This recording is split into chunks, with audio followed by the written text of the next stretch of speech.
El millonario en quiebra dejó al joven mendigo pasar la noche en su restaurante. Cuando amaneció, el hombre quedó paralizado al ver lo que el chico había hecho con el local. Antes de empezar me gustaría que comentases de dónde nos estás viendo, y recordarte que he sacado mi propio ebook de 25 historias conmovedoras, gracias. En una ciudad antaño llena de vida y oportunidades, un hombre llamado Eduardo disfrutaba de una vida de lujos y éxito. Él había construido un imperio de restaurantes famosos por su comida exquisita y su ambiente sofisticado. Gente de todas partes acudía a sus locales, buscando experimentar la calidad y el renombre que rodeaban a su nombre. Eduardo vivía rodeado de lujos, tenía una gran mansión en el barrio más exclusivo, autos de lujo y una gran cantidad de amigos y conocidos que lo acompañaban en cada celebración y reunión que organizaba. Pero Eduardo, a medida que ascendía en el mundo de los negocios, se había vuelto orgulloso y distante, y fue perdiendo poco a poco el contacto con quienes realmente lo querían. En lugar de cuidar las relaciones personales, se concentraba en acumular dinero y rodearse de lujos. Pero como suele suceder, la vida le tenía preparada una dura lección. De repente, una serie de malas decisiones financieras y una crisis económica imprevista comenzaron a erosionar sus negocios. Las inversiones arriesgadas que había hecho no dieron frutos, sus socios se retiraron y, poco a poco, Eduardo empezó a perder todo aquello que le había costado años construir. En menos de un año, su cadena de restaurantes se fue desmoronando, y los locales cerraban uno tras otro. Cuando se dio cuenta, ya estaba atrapado en una enorme deuda, y todos aquellos amigos y conocidos que solían rodearlo en los buenos tiempos desaparecieron en cuanto se enteraron de su situación. Eduardo, aquel hombre exitoso y poderoso, se encontró solo, con nada más que el último de sus restaurantes, un lugar modesto que había sido el primer local que él había abierto muchos años atrás y al que ahora le costaba siquiera mantener abierto. Esa noche de invierno era especialmente fría. Eduardo, completamente agotado y desanimado, estaba cerrando el restaurante antes de lo habitual. Había pasado horas limpiando solo, recordando cómo alguna vez aquel lugar se había llenado de risas y conversaciones, con clientes que disfrutaban de la comida que él preparaba con tanta dedicación. Ahora, el restaurante estaba vacío y cubierto de polvo. Apenas podía costear los gastos básicos para mantenerlo funcionando. Mientras recogía las últimas sillas, miró por la ventana y notó algo que le llamó la atención: un joven, envuelto en una manta vieja y raída, estaba sentado en un rincón de la calle, intentando resguardarse de la lluvia. Eduardo observó al muchacho, y por un momento sintió que veía un reflejo de su propia situación. Ambos estaban solos, atrapados en sus respectivas circunstancias, sin un lugar a donde ir. Sin pensarlo mucho, Eduardo abrió la puerta y llamó al joven. «Oye, muchacho», le dijo, intentando que su voz sonara firme.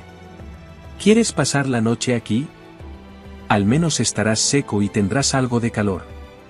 No tengo mucho, pero supongo que es mejor que quedarte en la calle». El joven lo miró con desconfianza al principio, pero pronto la expresión en su rostro cambió.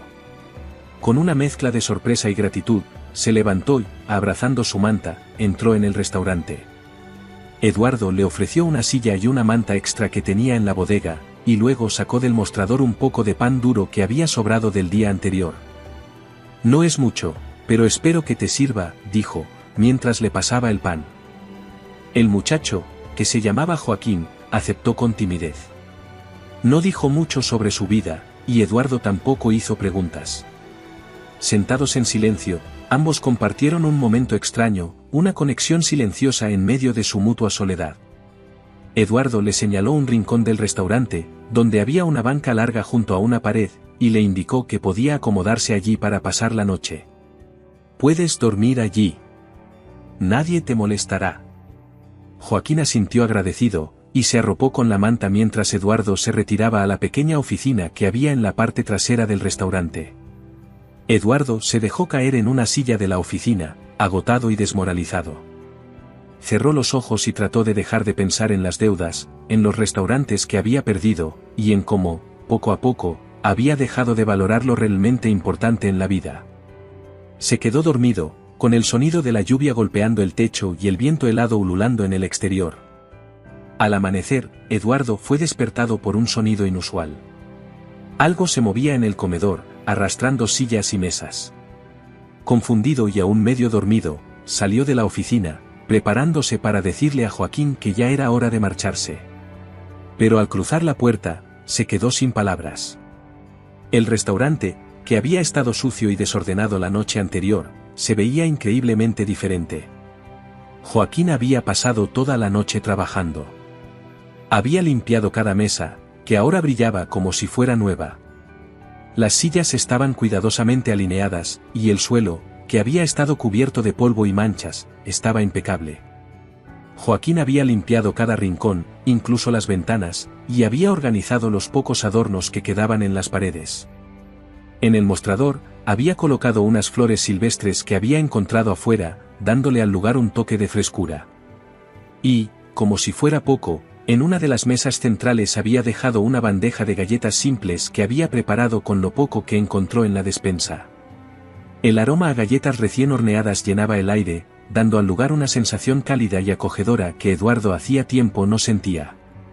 Eduardo miraba todo, incrédulo, intentando procesar lo que veía. Joaquín lo observaba con timidez, esperando su reacción. ¿Qué hiciste?, preguntó Eduardo, asombrado. Perdón si me tomé demasiadas libertades, dijo Joaquín, apenado. Pero cuando era niño, mi mamá me traía aquí a comer de vez en cuando, y siempre pensé que este era el lugar más bonito de la ciudad. No podía soportar verlo así. Pensé que, si lo dejaba en mejor estado, tal vez podrías atraer a más gente. Eduardo se quedó sin palabras. Aquellas palabras de Joaquín, un joven que no tenía nada y que, aún así, había dedicado su tiempo y esfuerzo para embellecer el restaurante, le tocaron el corazón. Sin pensarlo demasiado, sintió el impulso de hacerle una propuesta. «Joaquín, ¿te gustaría trabajar aquí conmigo?», le preguntó, sin rodeos. «No tengo dinero para ofrecerte un buen salario, pero, si me ayudas a levantar este lugar, podemos trabajar juntos y, quién sabe, tal vez podamos salvar el restaurante». Joaquín no podía creer lo que estaba escuchando. Con una sonrisa que irradiaba emoción, aceptó de inmediato. Desde ese día, Eduardo y Joaquín comenzaron a trabajar juntos, dedicando largas horas a limpiar, restaurar y redecorar el restaurante. Joaquín resultó tener un talento natural para la decoración, y con creatividad e ingenio, comenzó a transformar el ambiente del lugar. Colocó adornos sencillos pero elegantes, arregló las mesas con mantelitos coloridos que hicieron que el lugar se sintiera acogedor, e incluso se las arregló para reparar algunas de las luces que parpadeaban. Eduardo, por su parte, recuperó su pasión por la cocina. Redujo el menú a unos pocos platillos, pero cada uno de ellos era preparado con la misma dedicación que solía tener en sus mejores días. Eduardo le enseñó a Joaquín algunos secretos de la cocina, y juntos idearon nuevas recetas que incorporaban ingredientes frescos y accesibles. Los vecinos empezaron a notar el cambio en el restaurante. Primero, algunos curiosos se acercaron a preguntar qué ocurría y probaron los nuevos platillos. Luego, aquellos primeros clientes trajeron a otros, y pronto el restaurante comenzó a llenarse de gente nuevamente. Eduardo y Joaquín trabajaban de sol a sol, atendiendo a cada cliente con dedicación y una genuina calidez. En cuestión de meses, el restaurante se había convertido en el lugar favorito de los habitantes del vecindario, y más adelante, gente de otras partes de la ciudad también comenzó a llegar, atraída por la reputación que habían construido. Con el tiempo, Eduardo vio en Joaquín más que un simple trabajador. Él había sido la chispa que había encendido una nueva esperanza, y por eso, en un acto simbólico de gratitud y reconocimiento, Eduardo decidió ofrecerle una parte del negocio. Ahora, Joaquín no solo era un empleado, sino un socio en igualdad de condiciones. Trabajaban juntos como equipo, y en el proceso, habían forjado una amistad profunda y sincera. Años después, el restaurante se había convertido en uno de los lugares más queridos y concurridos de la ciudad, conocido no solo por su comida sino también por su ambiente acogedor y auténtico. Eduardo y Joaquín, en las noches tranquilas, solían recordar aquella fría noche de invierno en que, por un acto de generosidad y una acción desinteresada, habían cambiado el destino de sus vidas. El restaurante, para ellos y para los clientes, se había convertido en un símbolo de segundas oportunidades, de humildad y de esperanza. Así, lo que comenzó como un simple gesto de compasión en una noche de lluvia se transformó en una historia de redención y amistad que ambos recordaron para siempre, y que les enseñó el verdadero valor de la bondad y el esfuerzo compartido. Un millonario encontró a un niño huérfano durmiendo en el establo con sus caballos galardonados y se lo llevó a casa. Días después llegó a casa más temprano y no podía creer lo que el niño fue capaz de hacer.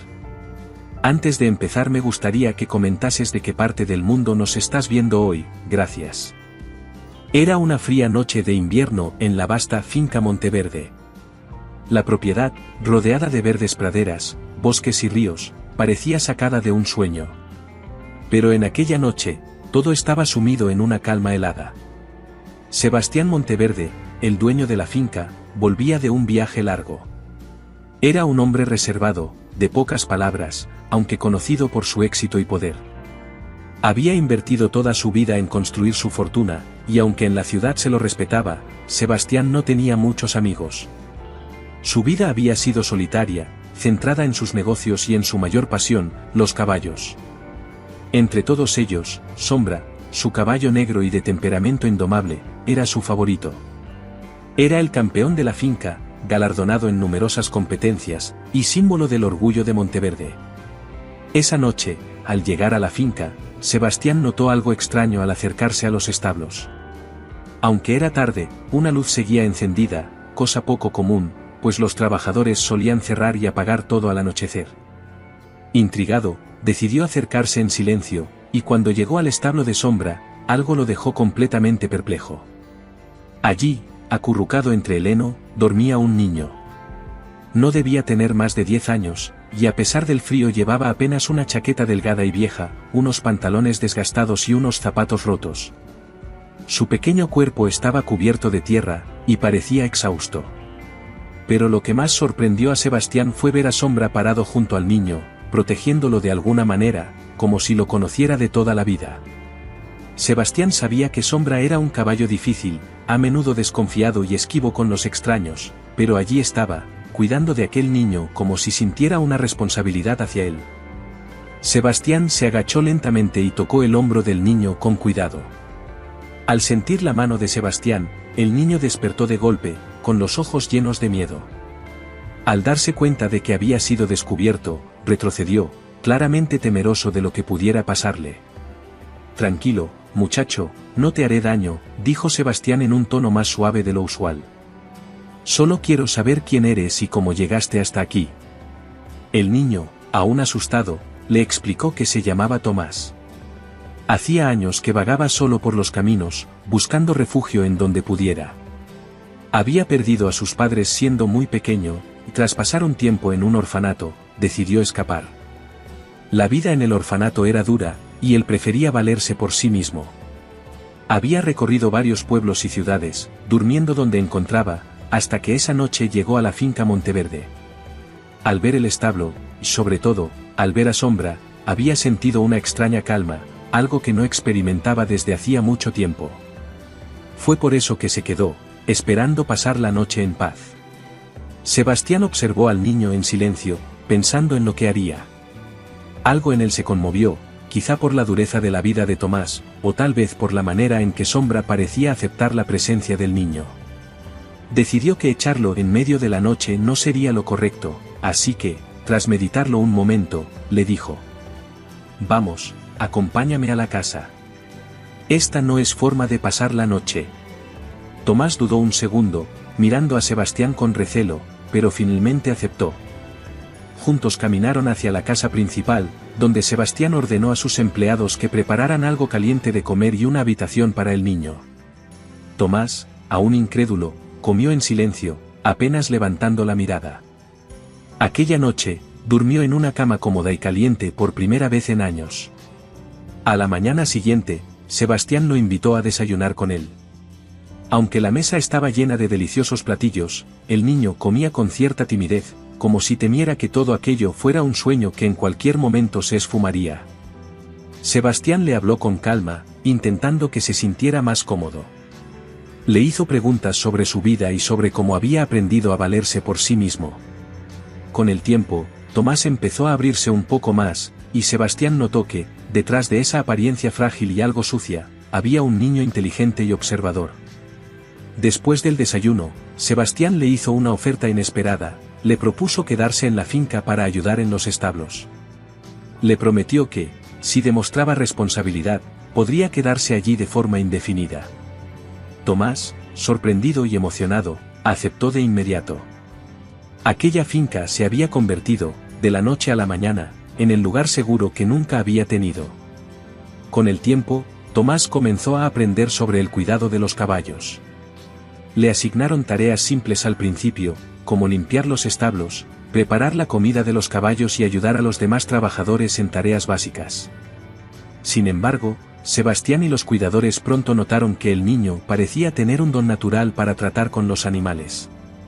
A pesar de su corta edad, Tomás observaba a los caballos con una atención y sensibilidad sorprendentes. En especial, había una conexión especial entre él y Sombra. Sebastián lo notó una noche, cuando, al pasar cerca del establo, escuchó la voz de Tomás, que le hablaba en susurros al caballo. Al asomarse, lo vio acariciando al imponente animal, y se dio cuenta de que Sombra se encontraba tan calmado como nunca lo había visto. Los trabajadores de la finca, al igual que Sebastián, comenzaron a ver en Tomás algo especial. Día tras día, pasaba largas horas en el establo, casi siempre al lado de Sombra, a quien le había tomado un cariño inmenso. Sombra, un caballo que había sido conocido por su temperamento arisco, parecía volverse dócil en presencia del niño, lo que desconcertaba a todos. Tomás lo observaba detenidamente, aprendiendo a interpretar sus movimientos y sus gestos con una facilidad impresionante. Algunos decían que Tomás tenía un don, que podía comunicarse con los caballos de una forma casi mágica. Un día, unas semanas después de que Tomás comenzara a vivir en la finca, Sebastián tuvo que ausentarse para resolver unos asuntos en la ciudad. Su viaje se prolongó más de lo previsto, y cuando por fin regresó a la finca, se sintió tan agotado que decidió no avisar de su llegada, con la intención de descansar. Sin embargo, al pasar cerca del corral de entrenamiento, escuchó un leve rumor y decidió acercarse. Lo que vio lo dejó sin aliento. En el centro del corral, Tomás estaba montado sobre Sombra, guiándolo con movimientos casi imperceptibles, en una especie de baile que parecía coreografiado. El niño daba indicaciones apenas visibles, y el caballo respondía con precisión y gracia, como si ambos compartieran un lenguaje secreto. Sombra, aquel animal que incluso los entrenadores más experimentados consideraban temperamental, se movía como si cada paso fuera una respuesta natural a la voluntad de Tomás. Sebastián observó en silencio, maravillado.